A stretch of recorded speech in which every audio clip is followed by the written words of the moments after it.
Hi everyone, welcome to cars path everyone telling studio. तो हमारे पास आ चुकी थी स्कॉर्पियो S11 को बोरोफिन कोटिंग प्लस कस्टमर ने इसके बोनेट पे पीपीएफ भी करवानी थी ब्लैक कलर में। सो एक व्हीकल 2021 में थी, उन्होंने ली थी एंड उन्होंने कुछ कोटिंग पीपीएफ कुछ नहीं करवाई थी, बट टाइम टू टाइम उनको रियलाइज़ हुआ कस्टमर को कि मेरे विदाउट कोटिंग या पीपीएफ के बिना मेरी जो व्हीकल है उसमें स्क्रैचेस और सोल मार्क्स पड़ रहे हैं। इसके आप बिफोर की कंडीशन देख सकते हो व्हीकल की। इसमें बहुत हार्ड वाटर भी था, सोरा भी जमा हुआ था, अलोए अलोए के पेजेस, टायर, पूरी बॉडी, इंटीरियर सारा गंदा हो रखा था उसकी वजह से। तो आपने बेसिकली बिफोर की कंडीशन देख ही ली है। अब इंटीरियर क्लीनिंग देख लीजिए कि कैसी गंदी हो रखी है। इंटीरियर क्लीनिंग भी इसमें बहुत ज़रूरी है, गाड़ी मांग रही है कि मुझे इंटीरियर क्लीनिंग करो। तो सबसे पहले यहाँ पे हमने डिटेलिंग शुरू कर दी है। डिटेलिंग में हमसे बहुत सारे कस्टमर्स पूछते हैं कि आप क्यों करते हो या सबसे पहले क्या स्टेप होता है। तो सबसे पहले फॉर्म वर्क से पहले डिटेलिंग एक स्टेप है, वो होता है इसमें जितने भी आपके हार्ड वाटर सोडा वगैरह होता है वो क्लीन किया जाता है ऐसे ब्रश के साथ। आपके जितने भी कार्स की बीडिंग्स है, शीशों के साइड साइड पे, आपके अलोए के पेज पे, सब में डिटेलिंग होती है।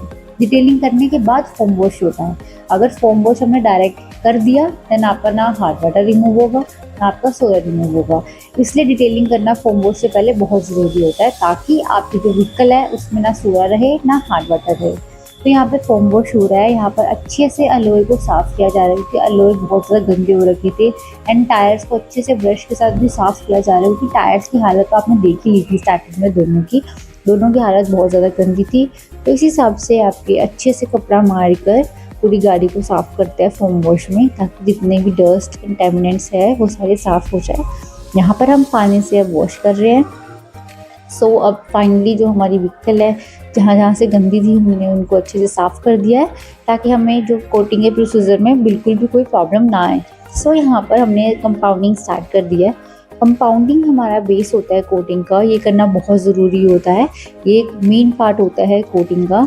सो कंपाउंडिंग के साथ हमारा जो है बेस बनता है व्हीकल का, एंड जितने भी आपके स्क्रैचेस सोल मार्क्स होते हैं वो रिमूव होते हैं। उसके साथ साथ हमने इंटीरियर क्लीनिंग भी स्टार्ट कर दिया, प्रॉपर अच्छे से ड्राई क्लीन हुई है व्हीकल। ये व्हीकल बहुत ज़्यादा गंदी हो गई थी, जहाँ जहाँ उसका लाइट इंटीरियर था वहाँ पे बहुत ज़्यादा गंदे मार्क्स वगैरह थे हाथ के या मिट्टी वगैरह के मार्क्स थे, तो प्रॉपर उसको ड्राई क्लीन की ज़रूरत थी, तभी वो जाएंगे।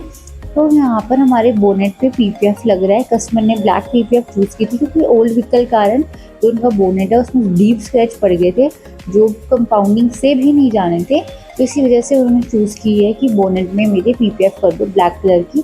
तो इस हिसाब से बोनेट में पीपीएफ होता है, स्प्रे मार के पीपीएफ लगाते हैं, देन स्क्वीज़ की मदद से उसको स्क्वीज़ आउट कर देते हैं।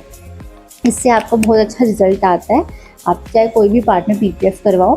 सो पीपीएफ करवाने के बाद कस्टमर को ग्लास में भी अपनी पीपीएफ करवानी थी, सिर्फ फ्रंट ग्लास में। सो यहाँ पर हम फ्रंट ग्लास में भी पीपीएफ कर रहे हैं कस्टमर की डिमांड के ऊपर। एंड कस्टमर की डिमांड अगर कार पूरी ना करे, ऐसा कभी हो सकता है क्या। सो इस हिसाब से आपकी जो है ग्लास पे पीपीएफ हो गई है। पीपीएफ लगने के बाद जितना भी पानी वगैरह जो बचा है उसको स्क्वीज आउट कर रहे हैं, ताकि अच्छे से जो हमारी पीपीएफ है वो ग्लास के साथ लग जाए।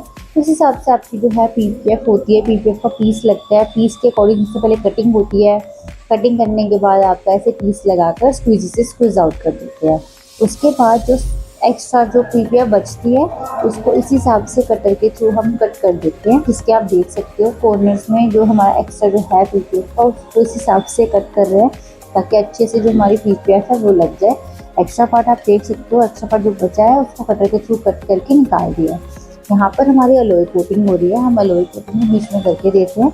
अलोए से आपकी शाइन सेम में रहती है, डल नहीं करने देते हैं, कुछ जंग वगैरह लगने के चांसेस भी नहीं होते, ये भी बहुत ज़रूरी होता है। सो अलोए कोट हम इस हिसाब से आपके सारे लोएज में करते हैं। अलोए के साथ साथ यहाँ पर टायर कोट भी हो रहा है। टायर कोट आपकी यूवी से प्रोटेक्ट करके रखते हैं, डल नहीं करते, ये करना बहुत ज़रूरी होता है, इससे टायर्स के आपके अलग शाइन आ जाती है। लास्ट हम यहाँ पर बोरोफिन कोटिंग कर रहे हैं। सो बोरोफिन कोटिंग 9 ईयर्स की होती है, ये डबल लेयर कोटिंग है, सबसे अच्छी शाइन बोरोफिन की होती है। ये ग्राफिन से भी 30% एक्स्ट्रा शाइन प्रोवाइड करती है। इस हिसाब से आपकी डबल लेयर कोटिंग आपकी पूरी गाड़ी के ऊपर लगती है, layer by layer liquid form में होती है ये। उसके बाद यहाँ पर ग्लास कोटिंग हो रही है, क्योंकि फ्रंट ग्लास में ही हमने पीपीएफ लगाया था, रेस्ट में कोटिंग हो रही है, आपका हार्ड वाटर मिट्टी वगैरह नहीं जमेगी। तो इस हिसाब से आपकी जो रेस्ट ग्लासेस है उसमें ग्लास कोटिंग होती है। लास्ट ये हमारी व्हीकल के फाइनल रिजल्ट्स।